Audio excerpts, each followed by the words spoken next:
Bienvenidos a Plural, este espacio periodístico semanal por Canal 4 Posadas.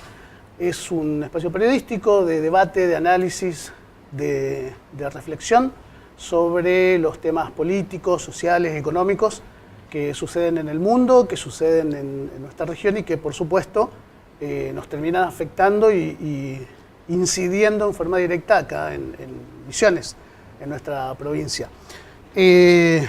Partimos siempre de una premisa diciendo que para nosotros entendemos que Misiones está ubicada en el centro del mundo, es nuestro centro del mundo, pero que las cosas que suceden aquí son consecuencia de lo que sucede en el resto del mundo, ¿no?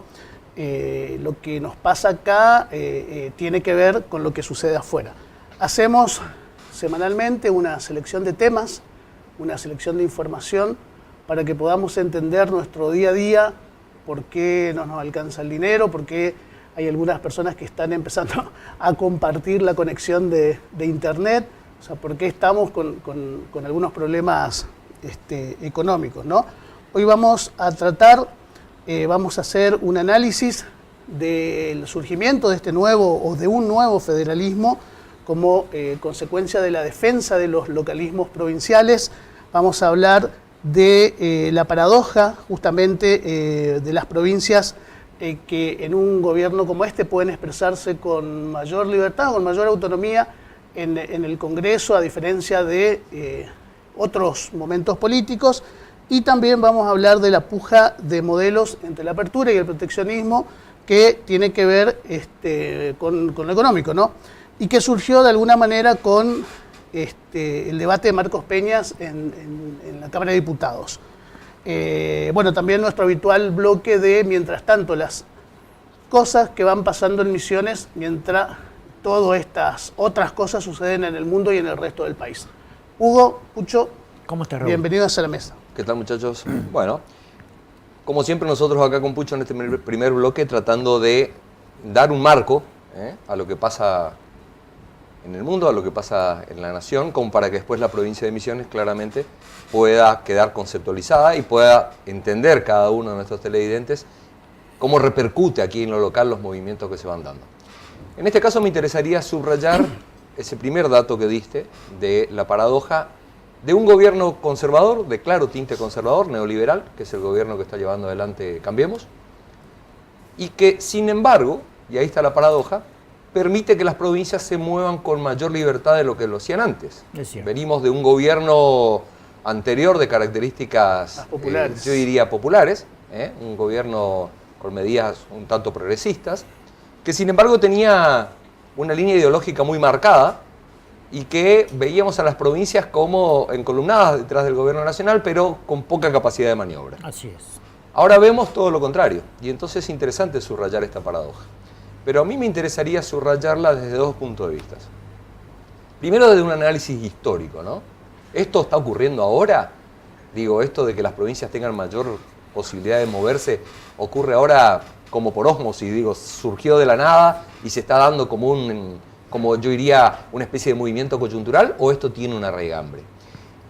Y antes de analizar eso también, tratar de ver si esto es nada más que una cuestión electoral, si los gobernadores se están uniendo, como dicen algunos, nada más que alrededor de este esquema de alternativa federal, como para ver si ponen un candidato a presidente, o si hay algo que subyace más fuerte y más profundo. Más profundo, claro. Yendo a la cuestión histórica, me gustaría enancarme en algunos temas que no van muy lejos. Vamos a tratar de no ir más allá del 2001. Está bien. Porque si entramos con la referencia histórica del federalismo argentino, tenemos arrancamos que irnos más de 200 a Urquiza, años. Incluso antes. En el 2001, cuando se dio la crisis en este país, esa gran crisis que fue económica, pero que terminó siendo una gran crisis política que germinó ese caldo de cultivo del que se vayan todos, había ya subyacente, antes de que esa crisis fuese profunda y antes de que terminase llevándose puesto de la Rúa, había un movimiento de gobernadores peronistas que se habían ido reuniendo en torno a un esquema federal. Sí. Cada uno gobernaba distintas provincias, ahí estaba Néstor Kirchner, estaba Rodríguez Sá, había, digamos, lo más granado del peronismo que intentaba cada uno desde su provincia ver cómo de alguna manera temperaba la crisis que se estaba llevando puesto el gobierno radical. Esos primeros movimientos y esas primeras reuniones terminaron poniendo frente a De la Rúa un esquema de gobernadores que a la postre, más allá de lo que iba sucediendo mientras De la Rúa gobernaba, terminó poniendo a Rodríguez A como presidente alternativo, una vez que De la Rúa se fue. Ese primer esquema, ese esquema federal, ese esquema de gobernadores, que se paró frente al esquema centralista, no olvidemos, y es bueno decirle a nuestros televidentes, que el puerto de Buenos Aires puso siempre el poder, fue el que administró siempre el poder en la República Argentina, de la vieja lucha entre unitarios y federales.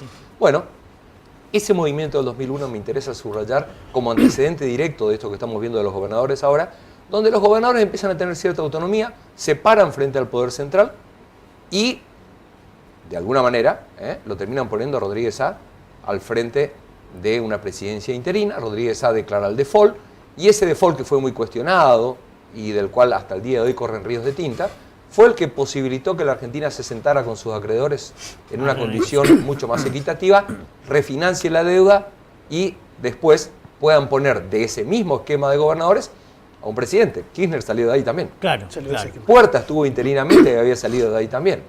Claro. Y vos sabés una cuestión, a mí me parece también de que, fíjate vos cómo el devenir de la actualidad, ¿no? Hace que algunas cuestiones se vayan replanteando. Como por ejemplo, fíjate que aparecen figuras nuevas como Labaña, figuras nuevas entre paréntesis, ¿no? Figuras como Urtubey, figuras como... Bueno, Urtubey quizás sea el más porteño de todos, pero figuras como Massa, que se tratan de enancar justamente en esta cuestión de la alternativa federal, como una manera de conducir o intentar mínimamente meterle presión a la cuestión, de manera tal que se diluya en un campo político una cuestión que tiene mucho más fortalecimiento y que en todo caso apunta a un nuevo federalismo, ¿no? Fíjate vos que no es casual de que justamente las provincias donde han habido elecciones, como por ejemplo Río Negro, Neuquén, La Pampa, Entre Ríos mismo, ¿no? Te demuestran seriamente lo fuerte que son los localismos. Y sobre todo la capacidad que tienen los partidos provinciales de seguir luchando y amalgamando esta cuestión, que obviamente es un camino que recién comienza a andar, que es un camino que obviamente también recién comienza a mostrarse, ¿no? Así, con otra dirección. Bueno, esa es justamente la segunda acepción a la que yo quería llegar, lo que vos estás diciendo. O sea, hay una reunión de gobernadores, los gobernadores negocian con la nación. Claro. El poder de los gobernadores obviamente está dado por las elecciones en cada uno en sus propios distritos, pero también el poder de los gobernadores está dado por un Congreso en el cual el presidente actual no tiene mayorías.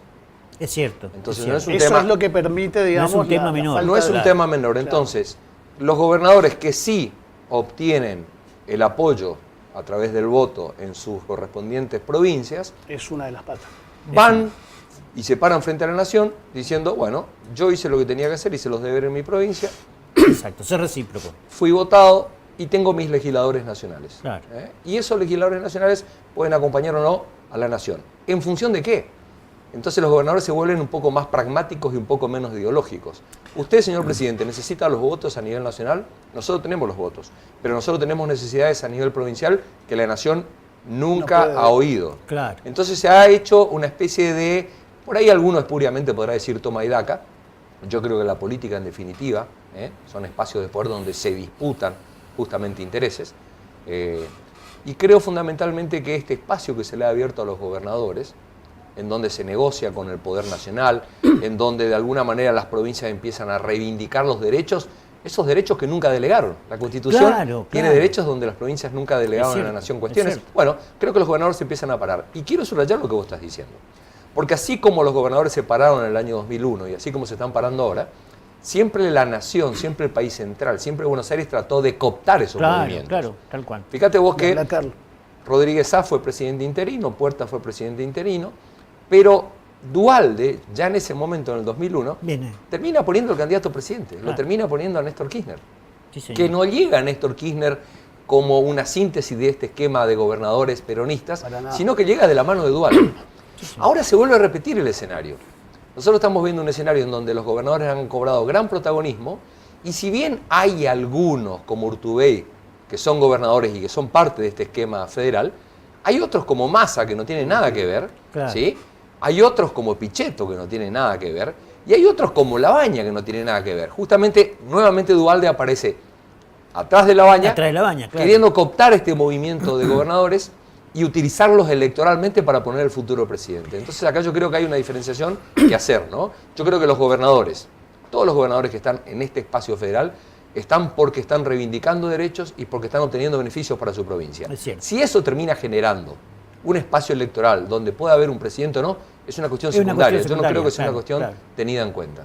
Y vos es una cuestión también interesante a apoyar en esa dirección que vas vos, que por ejemplo te encontrás con que Cristina Fernández de Kirchner comienza a bajar candidatos, mientras que por ejemplo Peña se desata durante 2 horas en un congreso intentando mínimamente explicar el nuevo federalismo que él entiende a todas luces como un federalismo económico, si se quiere, ¿no? Inyección de obras. Inyección de obras, que después obviamente es rebatido obviamente por varios, ¿no? Me trae a la memoria, ya que estaba hablando de cuestiones históricas y antecedentes, el foro de intendentes radicales. Claro, bien ahí. Cine de los 90. Cuando se conforma la renovación, el radicalismo tenía muchas intendencias, tenía muchos intendentes incluso históricos. La mayoría de ellos, por no decir el 99%, terminaron en la renovación. Y ese foro de intendentes radicales que se había formado porque después de la gobernación de Barrios de Arrechea del 83, el radicalismo nunca más fue gobierno. Claro, quedaron regados. Sin embargo, seguía conservando un poder, yo diría casi constante, en muchos municipios, que fueron siempre radicales, como Puerto Rico, por nombrar Puerto Rico, como nombrar Apóstol, como nombrar muchos otros municipios donde el radicalismo seguía siendo muy fuerte. Y esos intendentes empiezan a entender que el poder territorial pasaba por ellos, que si bien no tenían un gobernador, porque el radicalismo no había puesto un nuevo gobernador, ellos seguían, como hablamos ahora, así como los gobernadores siguen en las provincias obteniendo los votos que los sostienen, estos intendentes obtenían los votos que los sostenían en sus municipios. Casi en un 50% además. Bueno, y en algún momento se terminan sentando con Rovira, que terminó entendiendo que cada uno de estos intendentes tenía su poder territorial y los terminó uniendo a todos y conformando lo que hoy conocemos como la renovación. Así que yo te diría que estos movimientos federales, que surgen desde los municipios, que surgen desde las provincias, se van volviendo cada vez más pragmáticos, van entendiendo que el alineamiento muchas veces partidario, ya sea que sean todos radicales o peronistas, o ideológicos, ya sea que sean todos de derecha o todos centro-izquierda, no termina dándole beneficios que por lo menos ahora, frente a un gobierno nacional que está desgastado y que no le encuentra la salida al laberinto económico, sí las provincias están obteniendo reivindicaciones que por ahí en otros gobiernos que eran más afines no las obtuvieron. ¿Esto tiene una vuelta atrás?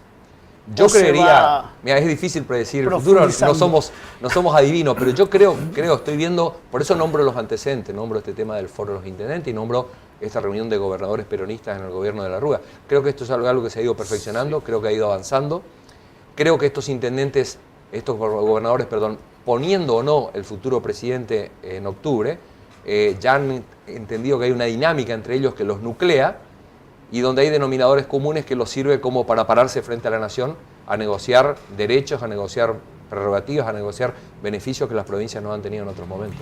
Yo les invito, si son tan amables, que me acompañen a ver un video, que justamente es de Mendiguren, y que justamente pone sobre el tapete esta cuestión que vos planteabas recién, esta paradoja entre, si se quiere, lo que es el modelo proteccionista del modelo aperturista, ¿no? Miremoslo un ratito, ¿puede ser? Vamos a mirar, ¿cómo? Lo mismo que con Martínez Dios, ahogar a la Argentina productiva. Convertimos a la Argentina en un país carísimo para exportar, baratísimo para importar. Ya nos pasó. Yo creí mucho en el presidente Macri cuando nos dijo, vamos a dejar de ser el granero del mundo para llenar las góndolas de los supermercados del mundo. Aplaudí con 3 manos. A medida que aplicó esa política económica, ¿sabe qué nos pasó, señor jefe de gabinete? Las góndolas nos las llenaron a nosotros.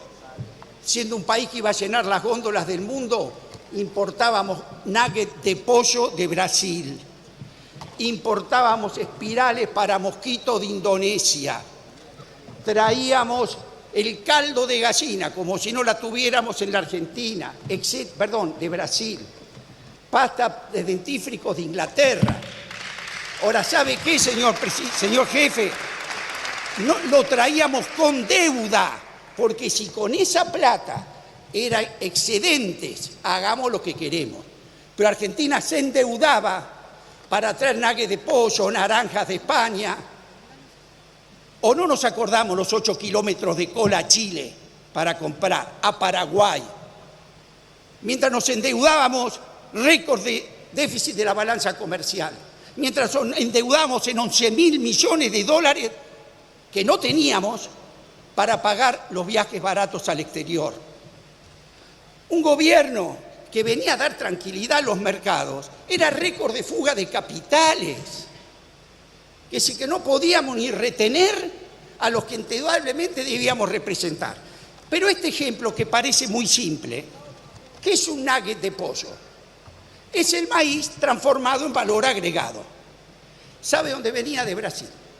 ¿Sabe con maíz de dónde? De Argentina.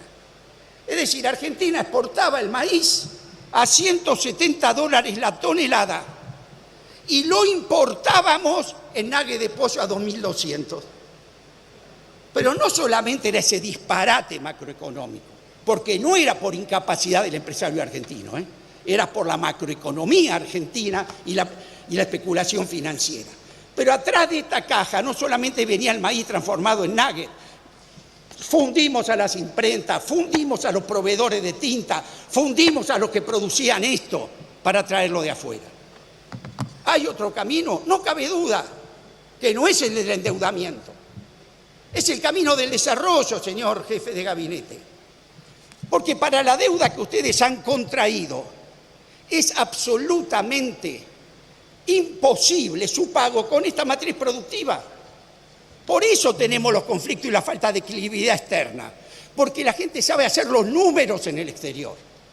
Y con un país que se primariza, un país que exporta $400 la tonelada e importa 1.600, no hay posibilidad de pagar los intereses de la deuda que estamos contrayendo.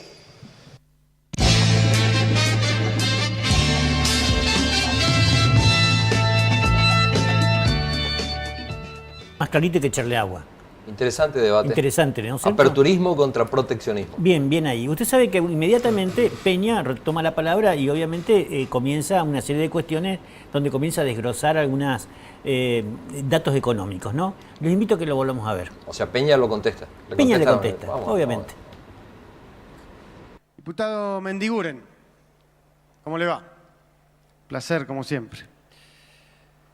Propongo, digamos, no voy a decir nada, pero creo que el debate se enriquece si lo complejizamos un poquito. Digamos, la cita recurrente a Martínez de Oz, como sabe que no tiene nada que ver en ningún contexto. Pero bueno, vamos a hablar de exportaciones, ¿no? Pues el año de la exportación, y creo que usted claramente plantea una propuesta que creo que quedó un poco desfasada, porque hace un año que el tipo de cambio entró en una situación de mucho mayor competitividad, lo cual genera, por supuesto, tiene también una tensión posible de atraso con la inflación, pero creo que es contradictorio a veces con lo que se nos han planteado desde las demás bancadas. Esa tensión entre tipo de cambio flotante y evitar un atraso en materia inflacionaria es una de las tensiones grandes que hay que resolver. Pero desde el cambio de gobierno las exportaciones anotaron 3 años consecutivos de suba, una racha positiva que no se observaba desde el 2008. Y que es sumamente relevante dada la pérdida de oferta exportadora que se dio entre el 2011 y el 2015, donde se perdieron 1/3 de las empresas exportadoras de este país. 1/3 de las empresas exportadoras. En 2019 sigue esa tendencia. Las exportaciones en febrero crecieron 3.7%.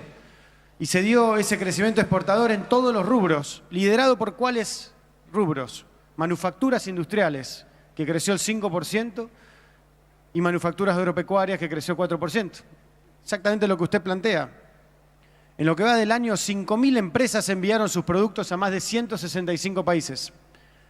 Y en particular en febrero se destacó el especial aumento de exportaciones a los países asiáticos, principalmente la India, crecimiento del 121%, Corea, crecimiento del 63%, Indonesia, crecimiento del 53%, China, crecimiento del 8%.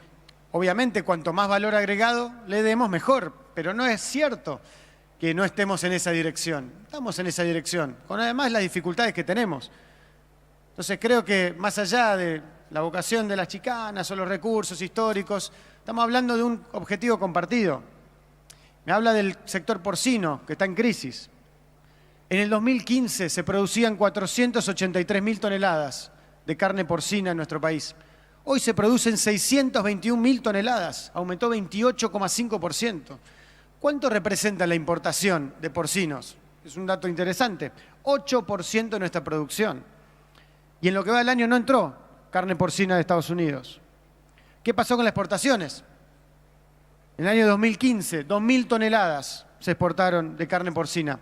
¿Cuánto hicimos en el 2018? 13.000 toneladas de carne porcina. 555% de aumento. Valor agregado, nuevamente, alimentado por cereales argentinos con producción nacional. Ahora, lo interesante, la producción nacional no llegó a cubrir las necesidades del mercado interno. Y se sustituyó carne de cerdo importada de Dinamarca en una situación muy puntual, porque también va creciendo a 2 millones de nuevos consumidores por año.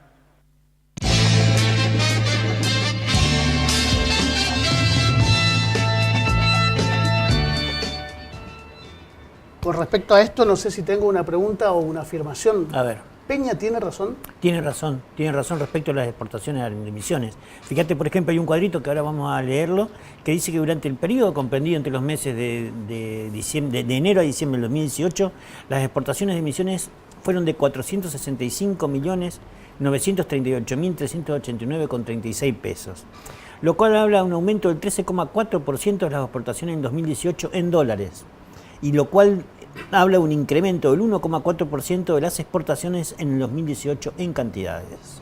Sí. De emisiones. De emisiones, exclusivamente Claro, de lo que emisiones. pasa es que, a ver, hay un debate entre proteccionismo y aperturismo, ¿no? Bien. Y en ese debate, lo que está diciéndole Peña a Mendiguren es, estamos exportando más.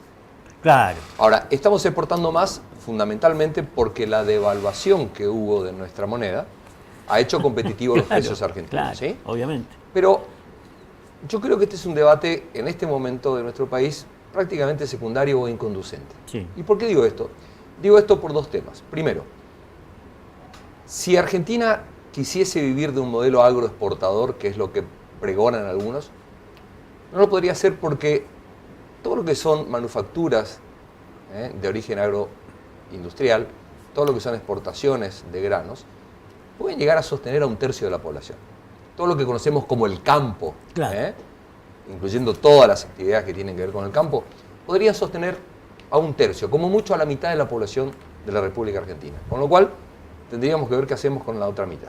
O sea que un modelo agroexportador no es suficiente para sostener A 40 la millones. economía y el desarrollo de nuestro país. Ese es un tema. Entonces, esto de discutir acerca de proteccionismo y aperturismo es válido entre China y Estados Unidos, se está dando en este momento. Claro. No Estados para Unidos nosotros. era el paladín del libre Claro. comercio y resulta ser que ahora se volvió proteccionista. Claro. Y China, que era un país cerrado, un país que era comunista, ahora Se abre. sale a invocar el librecambismo. Claro. Entonces, este es un debate que podría llegar a ser conducente entre estas potencias. ¿Por qué digo que no es conducente? Porque hoy nuestro país nuevamente ha perdido soberanía económica. Perder soberanía económica significa estar endeudados. Estar endeudados implica perder libertad de movimiento. Todos sabemos que en este momento el acuerdo con el Fondo Monetario Internacional nos ata para, yo diría casi con seguridad, todo el futuro mandato del presidente que va a venir, sea que Macri reelija o que venga otro. Y el FMI es el que está dictando la política económica. Así es. Y en función de esos dictados de política económica, desde la República Argentina perdemos libertad como para decidir si vamos a ser proteccionistas o si vamos a ser aperturistas. Claro. El mundo está entrando en una nueva recesión, la Argentina tiene fuertes vencimientos de deuda que, de acuerdo a los acreedores externos, están muy en duda si vamos a poder pagar o no, por eso el riesgo país está subiendo. Aumenta. Con lo cual se vuelve a hablar de cuál sería la salida. Y la salida frente a un fenómeno muy parecido como el que estamos teniendo ahora, fue volver a vivir con lo nuestro. Con lo nuestro. Fue lo que pregonó el Grupo Fénix, que fue un grupo de economistas de la Universidad de Buenos Aires, que se reunieron en el año 2001 y pergreñaron un plan económico que fue el que sacó a la Argentina de la crisis más profunda de su historia, que fue la del 2001. Claro. Eso lo hizo la gente del plan Fénix. A mí me gustaría compartir con ustedes, así como hemos Dale. compartido otros videos, pequeño video de Aldo Ferrer, que era uno de los economistas que integraba el plan Fénix, y que define claramente cuáles son los prolegómenos de querer ser parte del mundo cuando no tenés bien cerrado el esquema interno. Así que lo vemos un poquito y después charlamos al respecto. Dale. Los países exitosos viven con lo suyo. Descansan en primer lugar en sus recursos propios. El ahorro interno es la fuente fundamental de la acumulación. Ustedes observan la experiencia de los países emergentes de Asia, con altísimas tasas de inversión y crecimiento, financiados esencialmente con recursos propios, incluso son superavitarios en sus pagos internacionales. Estudios recientes revelan, en efecto, que los países más exitosos emergentes son aquellos que descansan en primer lugar en su propia capacidad de inversión, de innovación, lo cual no quiere decir aislarse del mundo, ni mucho menos, simplemente integrarse al mundo de una manera simétrica y no subordinada. Y por lo tanto, la movilización de los recursos internos es un elemento fundamental de la política de desarrollo y de construcción de un modelo de desarrollo exitoso. Nosotros no tenemos ninguna capacidad. Tenemos una capacidad absolutamente marginal, y me refiero no solo a Argentina, sino también a América Latina, de incidir en las reglas del juego del sistema global. Este partido financiero ahora provocado por este tsunami en los mercados globales, ¿lo van a resolver o no lo van a resolver los principales países, con la participación de los grandes países emergentes? Pero somos decisivos, cada uno de nuestros países, y la Argentina en particular, de la forma en que estamos en el mundo. Es decir, el mundo no lo podemos cambiar. Lo que sí podemos cambiar es cómo estamos en el mundo. Y la verdad es que nuestra experiencia en los últimos años nos da unos ejemplos muy interesantes de cómo pudimos salir de una situación de subordinación en la cual el país estaba suplicando la ayuda internacional, con una perspectiva de caos a principios del 2002, propuesta de dolarización, banco offshore, renuncia definitiva a una política nacional. Salimos de esa situación recuperando el comando de la economía, del presupuesto, del tipo de cambio, del balance de pago, se especificó el sistema, tenemos un banco central y una caja de conversión.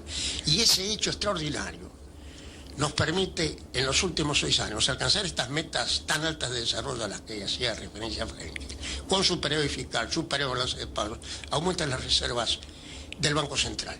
Y nos ha permitido, a diferencia del pasado, por ejemplo, década del 90, en que un vientito de poca gravedad en las finanzas internacionales, acá provocaba un temporal, acá hay un temporal extraordinario en las finanzas internacionales y acá financieramente no pasa nada.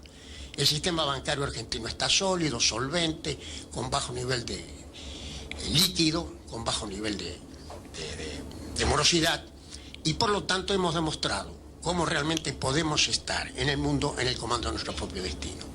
Y en este escenario de estos logros, ahora vuelven a aparecer en la Argentina incertidumbre respecto al futuro. Amenazas de los viejos fantasmas del pasado, de viejas ideas, algunas de las cuales insisten en que Argentina no tiene recursos, que lo fundamental es traer la plata de afuera, que el acceso a los mercados es fundamental, y el riesgo que se corre con esto es perder el eje de gravedad de la situación fundamental en materia de financiamiento al desarrollo. Que lo fundamental es movilizar el ahorro interno, que en la Argentina está calzando cerca del 30% del Producto Bruto Interno, es decir, nuestro ahorro nacional es superior a los 100.000 millones de dólares. Es allí, en la movilización de esos recursos, donde está la fuente fundamental de la acumulación. Entonces estamos continuamente, y no es casual, porque al fin y al cabo logramos cambiar el rumbo de la economía en los últimos 5 años, pero subsisten en la imaginación colectiva, en los intereses operantes en la sociedad, viejas visiones del pasado. Tenemos que defendernos. Yo creo que... Bueno, no, podíamos seguir viendo. Ahí estaba el aporte del Plan FENI. Lo estábamos escuchando a Aldo Ferrer, Sí. que no solamente sentó las bases con el Plan FENI de lo que fue la recuperación de la Argentina después del 2001, en donde empezamos a vivir con lo nuestro, nos salimos de la timba financiera mundial, y él está contando que justamente por hacerlo, la crisis del 2007 no nos pegó como sí pegó en el resto del mundo, ¿sí? Y adelantaba, Aldo Ferrer se murió en el 2016, y ahí estaba adelantando, van a querer volver con el endeudamiento, van a querer volver a someternos de nuevo a la especulación, todo lo que está pasando ahora. Vamos a ver un video muy cortito de 2 minutitos, donde hay una síntesis de lo que dejó el Plan Fénix. Usted dirá, ¿por qué Calá insiste tanto con estos economistas heterodoxos, con el Plan Fénix? Porque vamos a tener que volver a esto. Acuérdese, hoy se lo estoy adelantando, Esta crisis, la única salida que nos va a dejar este camino. es la posibilidad de volver a salir con lo nuestro. El mundo está entrando en una nueva recesión, nosotros estamos sobreendeudados, así que no va a quedar otra que volver a economistas heterodoxos y salir con producción y no con especulación. Vamos a escucharlo brevemente lo que decía Aldo Ferrer de qué fue lo que le dejó a la Argentina el Plan Fénix. Dale. Yo creo que el aporte del Fénix en ese sentido es el mensaje de confianza del país en sus propias fuerzas. Nosotros lo que hemos dicho al principio es que el país puede hacer las cosas, que tiene los medios.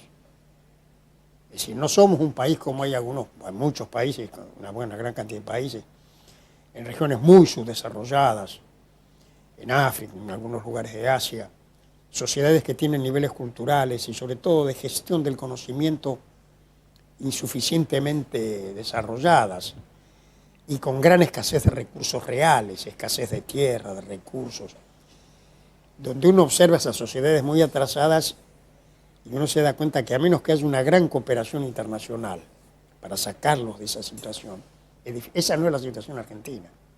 Argentina no necesita que nadie le dé nada. Lo que Argentina tiene que hacer es usar bien sus propios recursos, su tierra, su gente, su inteligencia.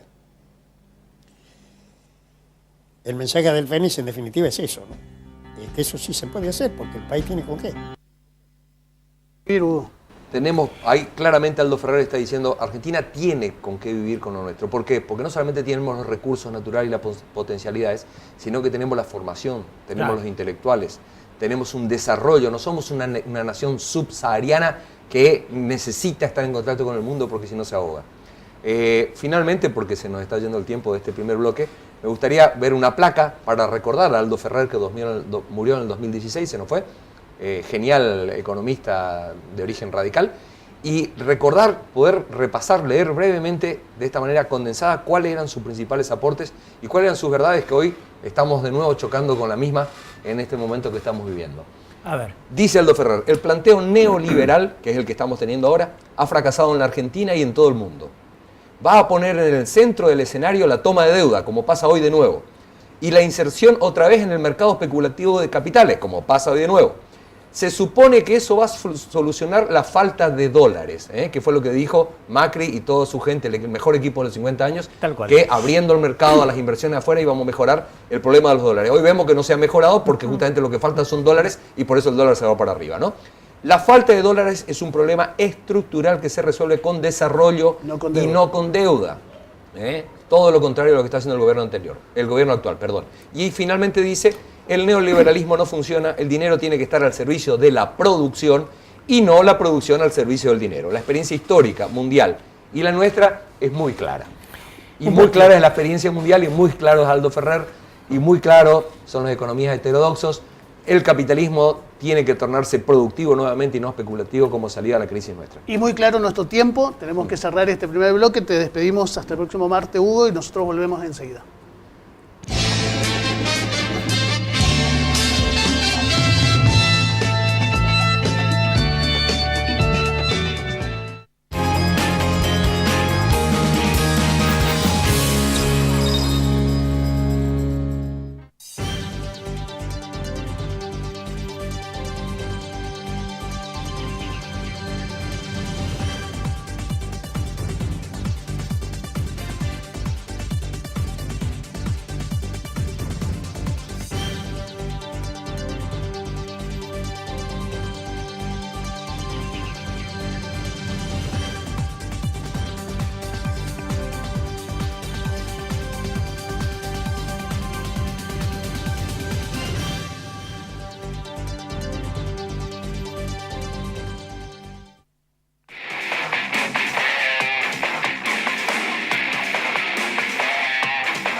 Arrancamos con la noticia del día, está confirmado, es oficial, lo vemos en pantalla. El doctor Carlos Arce, de profesión médico, es el candidato a la vicegobernación, va a acompañar al doctor Oscar Herrera Aguad. Hay una morosidad en nuestro país de dictar un régimen penal juvenil que contemple los derechos de los niños. De la pobreza se sale con políticas económicas, con políticas de alta calidad y que realmente hagan impacto en la sociedad, digamos. Una valla aspirina no conseguí de parte de ellos. Una valla aspirina. A ver, esto, Entonces- esto aparece titulado abajo. ¿Una valla aspirina no te dio el radicalismo? No. Vamos a ir a 8.500 estudiantes. 8.500 estudiantes nuevos.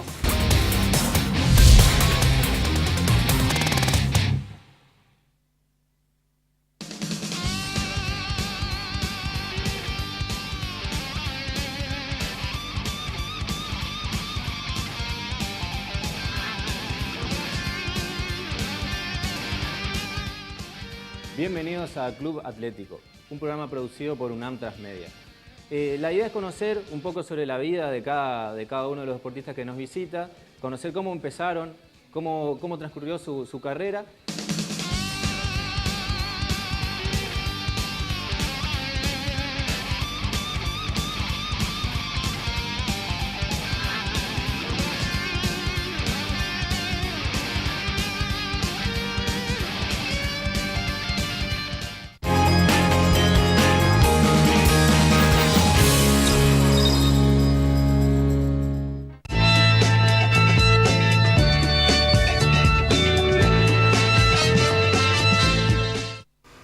Bienvenidos al segundo bloque de Plural. Bienvenido César Pesini.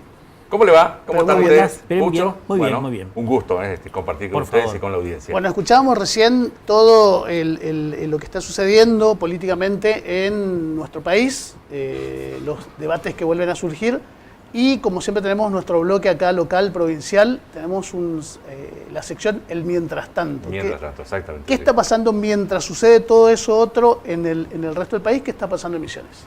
Mientras se dan, Pulso, creo que vamos a coincidir con este concepto, ¿no? Mientras se dan algunas discusiones que ya pasan a ser bizantinas en el marco nacional, Misiones sigue creciendo y sigue generando algunos productos que son realmente muy, pero muy importantes, ¿no? Ayer el gobernador Hugo Pasalacqua, junto a otros dos gobernadores de la región NEA, el gobernador Pepo de El Chaco y Gildo Ifrán de Formosa, han inaugurado la red Capricornio, que es la fibra óptica que viene desde San Pablo, Brasil, que llega al territorio misionero y se distribuye a todo el norte de la República Argentina. Yo creo que es un hecho inédito, valioso, en cuanto a la conectividad que va a tener a partir de ahora, sin la necesidad de depender de Buenos Aires, la provincia de Misiones y toda la región norte de nuestro país. Una obra de 15.000 kilómetros desde San Pablo. Los brasileños, nuestros hermanos, han conectado toda esa región de San Pablo, vino hasta Pato Branco, muchos que fueron a la playa en algún momento habrán pasado por esa localidad. Luego esa conexión llegó hasta Dionisio Cerqueira, pasa al territorio argentino en Bernardo de Irigoyen y de allí se va a trasladar esa fibra óptica para tener norte del país. A todo el norte del país. Y en realidad va en busca del otro océano, va hacia el Pacífico. Exactamente.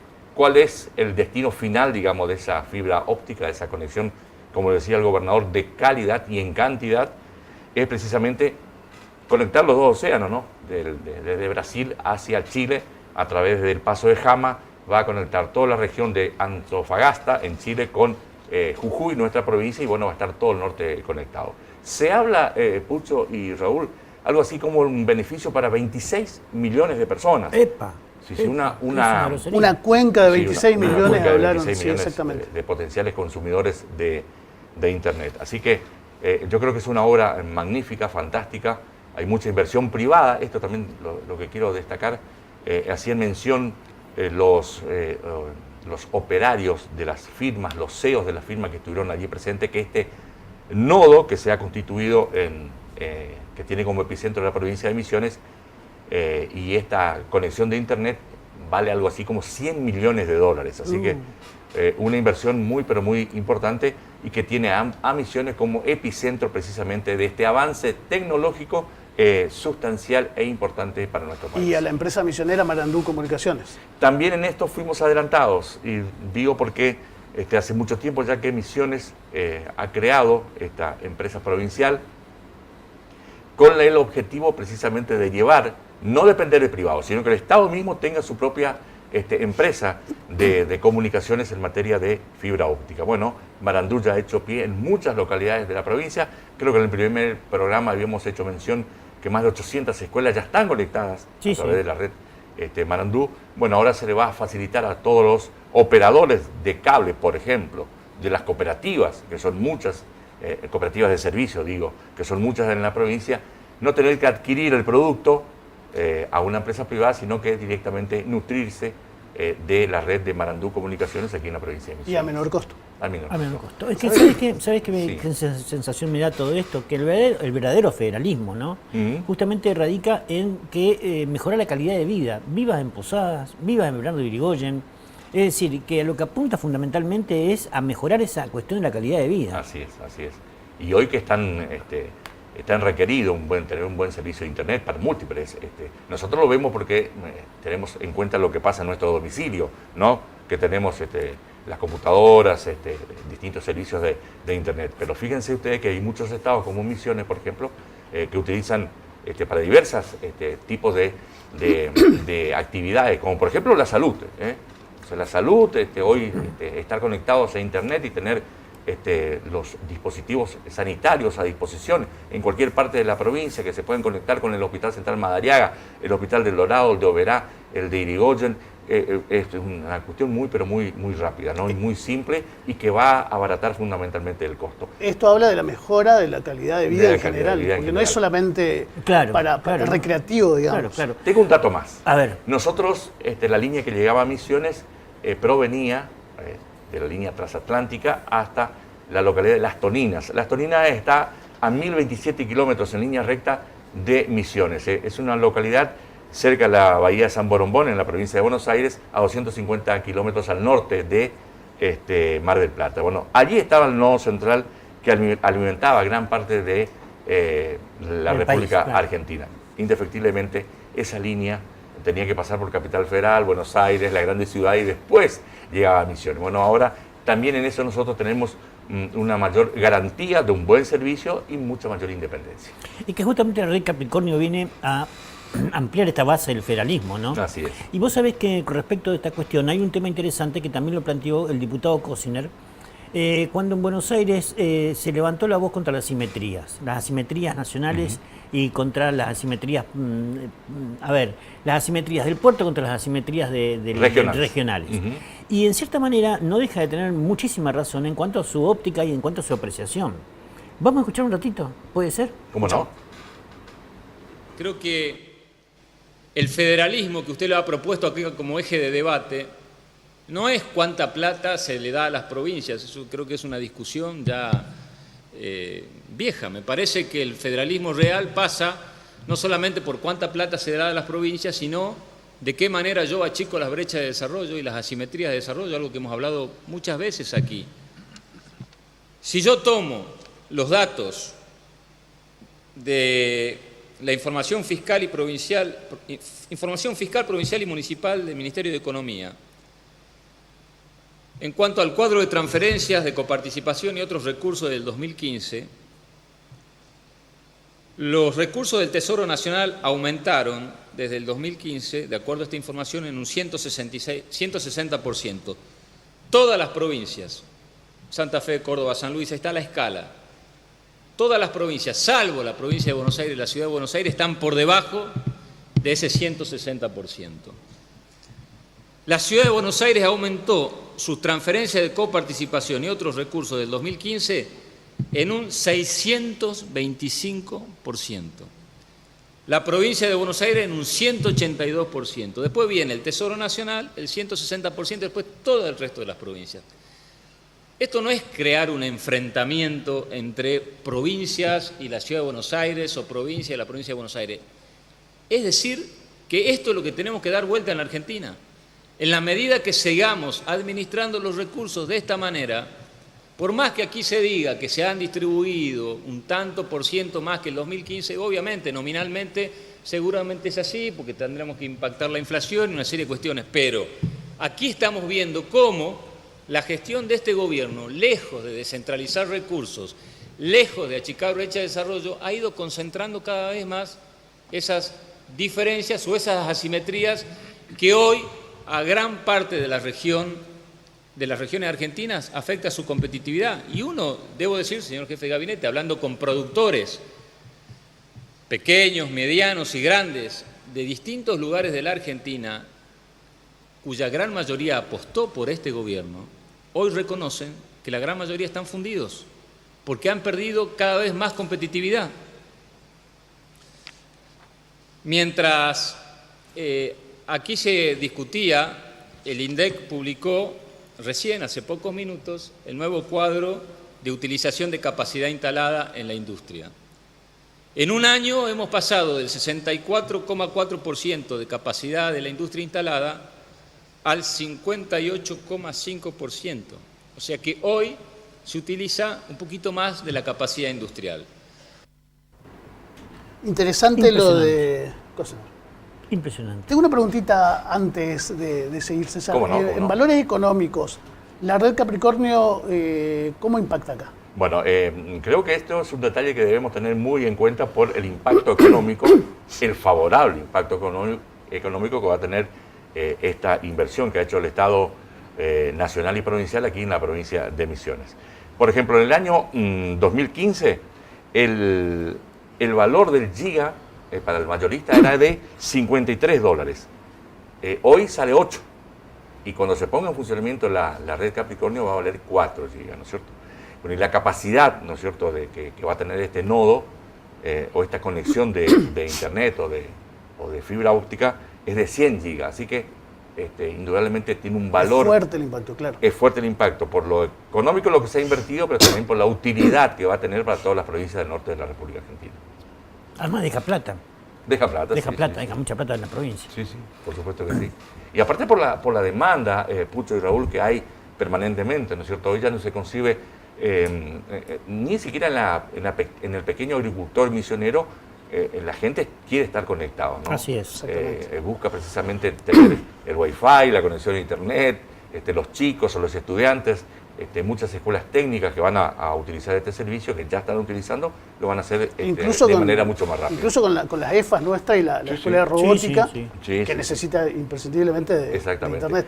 Pero ¿cómo se fue ir ganando todos los hechos, ¿no? Porque no solamente esto, que es el corolario, digamos así, con esta conexión, sino la creación de Malandú, después la creación de la escuela de robótica. No es casual. La robotización de prácticamente todo el sistema de salud de Misiones, en esta conexión que hay entre los hospitales. O sea, no es casualidad, esto es una cuestión muy bien pensada por alguien que evidentemente tiene una visión muy superadora de cualquier uno de nosotros los misioneros de lo que pretende y quiere para la provincia de Misiones. Es una acción que fortalece el federalismo también. Sí, obviamente. Un grupo de provincias del norte trabajando juntas. Ayer le veíamos, Pucho, discúlpame, lo veíamos pero muy contentos los gobernadores, ¿no? Tanto el gobernador. Pero sí, lo vi, inclusive lo vi a Fran con una sonrisa oreja a oreja, porque realmente el hombre estaba desbordado en su capacidad de alegría, ¿no? Sí, sí.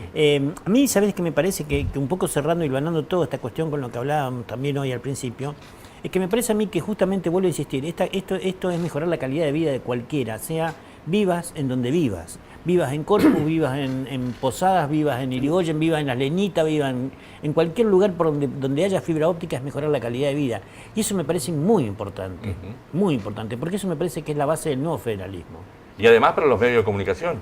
Obviamente. ¿Cuántas veces hemos visto algunas transmisiones en vivo del interior que cuestan mucha plata porque hay que elevar la imagen que se está grabando en el momento al satélite, se pagan en dólares? Y bueno, de pronto ahora va a ser mucho más fácil, mucho más económico. Cuando empezó esto hace unos años tuvo muchas críticas. Muchísimas críticas, ¿no? Me hace acordar mucho la costanera. ¿Te acordás cuando se hablaba de la costanera, que la costanera iba a ser inviable, que era gastar plata, que nadie iba a ir ahí, de que eso era una vergüenza, de que ¿por qué iban a tumbar una estación y después la iban a levantar? Que habría que priorizar otras cosas. Que habría que priorizar otras cuestiones. Que no comíamos asfalto. Que no comíamos asfalto, bien, porque realmente, te digo, era impresionante. Bueno, la misma cantidad de críticas aparecieron en esta cuestión, no con tanta premura ni tan adelantado en el tiempo, pero aparecieron bastante críticas respecto, sobre todo a este tipo de cuestiones como la inversión que hablaba César hoy, de algo que no es casual. Sobre todo surgen las críticas cuando no se entiende o sea, ¿qué se pretende? ¿No? ¿Cuál es el objetivo final? ¿Cuál es el objetivo final? Claro. Desde el desconocimiento es más fácil poner la crítica que tratar de entender y de ver cómo va funcionando. Y no solamente eso, sino de aportar, porque muchas veces uno dice, bueno, la dirigencia política, tanto el oficialismo como la oposición, algunas veces se estarán decir, bueno, vamos a hacer una provincia totalmente viable en todo sentido y vamos cada uno de nuestro conocimiento, vamos a aportar, porque recordemos que hay muchos dirigentes también de la oposición que son valiosísimos en cuanto a su pensamiento y en cuanto a su actitud, pero lamentablemente esto muchas veces no pasa. Y cómo algunas cuestiones se van convirtiendo en cuestiones de Estado, ¿no? Cómo se van convirtiendo sin querer en cuestiones intocables, que obviamente tocarlas significa pagar un precio político muy elevado, por un lado, y por otro lado también constituyen un imponderable que no se puede dejar librado al azar. ¿Qué quiero decir con esto? De que si vos hoy querés tumbar una red como esta, es una locura. A todas luces atentás contra la provincia, atentás contra la calidad de vida, atentás contra el federalismo, atentás contra un montón de cuestiones que obviamente no te quedan más remedio que tomarlas como una cuestión de Estado y continuarlas. Así es, así es. Tengo acá anotado, porque sigo con ese punto, ¿no? Esto afecta de manera positiva la calidad de vida de los misioneros, en nuestro caso, de la gente de la región. Pero me quedé pensando también en aquellos sectores que permanentemente se oponen a este tipo de avances, ya sea Marandú, ya sea la costanera que citabas recién, ¿terminan pagando las consecuencias? ¿Terminan siendo castigados de alguna manera? ¿O quedan en el olvido? Yo creo que quedan en el olvido. Se me ocurre a mí que quedan en el olvido, porque justamente estas razones de Estado, estas cuestiones de levantar una bandera y de ponerla por encima se vuelve una bandera de todos los misioneros, obviamente te va apartando y te va dejando en un lugar donde te vas quedando calladito, hasta que hay un momento que deja de existir. ¿Sí? Obviamente que hay un costo, que lentamente lo van pagando algunos políticos, pero también me parece que a la gente en medio que no le importa mucho esa cuestión y que lo que le importa a la gente en realidad es levantar la bandera. ¿Cómo se va empujar? evolucionando? Exactamente. Tal cual. Mirando siempre para adelante. Yo creo que la evolución de estos tiempos ha sido muy importante y tiene una razón de ser en el caso de la provincia de Misiones. Por eso es que decimos, no, Misiones es una isla en el mundo, en nuestro concepto, en cuanto a lo que tratamos de difundir desde acá. En el sentido de que cuando hay una buena administración, donde se priorizan las cuestiones de no gastar más de lo debido en cosas que no hacen falta, y sí, se priorizan las cuestiones puntuales y a largo tiempo, esto va a quedar para muchos años, lo van a disfrutar quizás nuestros nietos y tataranietos. Bueno, creo que ahí está la visión de futuro de un Estado, no digamos de un gobierno, ni siquiera de un partido, sino de un Estado misionero que se consolida con políticas a futuro muy, pero muy importantes. Yo quisiera resaltar antes de terminar el programa una cuestión que dijo el gobernador Gildo Ifrán, cuando habló de que esta inversión no comenzó ahora. Esta es una inversión que comenzó ya en el gobierno anterior, de que es plata que viene poniéndose mucho tiempo antes, y que obviamente este gobierno consiguió la conectividad y bueno, pero que obviamente esto corresponde a una cosa pensada mucho tiempo antes y obedece a una inversión también de mucho tiempo anterior, ¿no? Así es. Y que puede ir por fuera de esta pelea provincias de Buenos Aires, como decía el video recién de Cocina. De Cocina, bien ahí, muy bien ahí. Bueno, nos quedamos sin tiempo nuevamente. César, Pucho, nos despedimos hasta el próximo martes. Esto es Plural. Estamos los martes a partir de las 19 por Canal 4 Posadas.